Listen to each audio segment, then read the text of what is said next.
with public affairs here in Virginia, where we happen to meet J.C. Regino, the son of April Boy Regino, who you may know was very popular. Was because he has passed away now.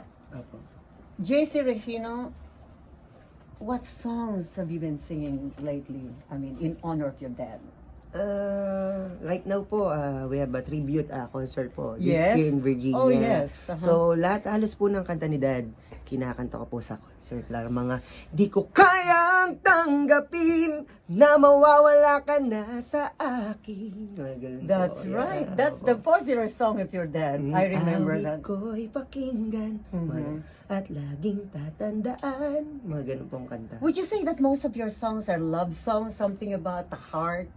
Something about falling in love, falling out of love? Yes What po. is the theme of your songs? Almost the same of my dad's theme Yes. po. Kasi doon po ako lumaki sa... Kasi tayo po mga Pilipino is talagang mapagmahal po eh. Yes, Saka, of course. saka tayo din, pag nasaktan din tayo, sobra-sobra rin po. Sobra tayo magmahal, sobra tayo masaktan. Meron ka bang kinompose na awitin nung yumao ang ama mo? Meron po. Ano pa?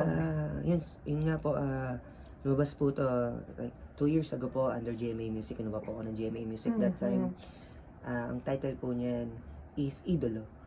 Ito po, sinulat ko po ito talaga para po sa mga lahat ng nagmamahal, sumuporta, sa mga hindi po nakalimot, sa lahat po ng awit ni Dad, April Boy Regino at ng April Boy. Sinama ko po dito yung mga uncle ko.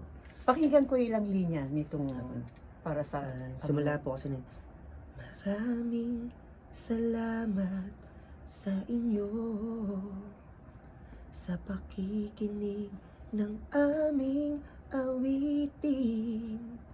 Kayo ang inspirasyon namin sa pagsulat ng mga awit. Mga ganun po. Wow! Tapos Parang umaawit ka, nakikita ko si April Boy.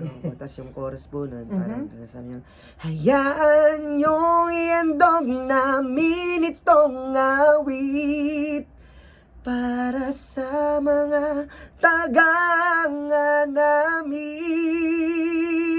Salamat sa pagmamahal at kailan may hindi nyo iniwan. Kayo ang tunay naming idolo. Salamat sa inyo. Wow, how beautiful. I'm so touched. I'm so honored and blessed that you're doing this as a tribute to your dad. Salamat po. We'll be back with some reminders and talk to JC a little bit about the future, what's to come years from now.